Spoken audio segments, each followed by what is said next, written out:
ಈ ಪ್ರಕರಣ ತಮಗೆಲ್ಲ ಗೊತ್ತಿದೆ. 2024ರಲ್ಲಿ ಶುರುವಾಗಿದ್ದಂಥ ಪ್ರಕರಣ.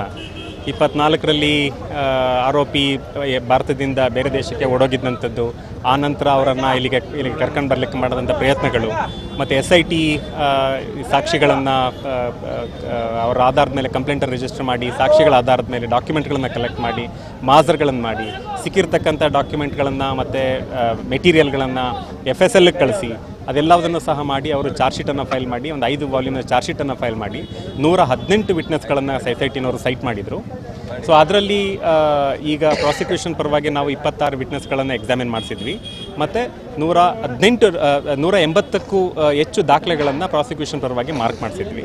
ಇದೆಲ್ಲವನ್ನು ಪರಿಗಣಿಸಿರ್ತಕ್ಕಂಥ ಕೋರ್ಟು ಸರ್ಕಾರದ ಪರವಾಗಿ ಎಲ್ಲವನ್ನು ಮಾಡಿದ್ರಿಂದ ಕೋರ್ಟ್ ಏನು ಮಾಡಿದೆ, ಪರಿಗಣಿಸಿ ಸರ್ಕಾರ ಆರೋಪಿ ಮೇಲೆ ಈ ಕೇಸನ್ನು ಬಿಯಾಂಡ್ ರೀಸನೇಬಲ್ ಡೌಟ್ ಪ್ರೂವ್ ಮಾಡಿದೆ ಅಂತೇಳಿ ಸರ್ಕಾರ ಪ್ರಾಸಿಕ್ಯೂಷನ್ ಪರವಾಗಿ ಕೋರ್ಟ್ ತೀರ್ಪು ನೀಡಿದೆ.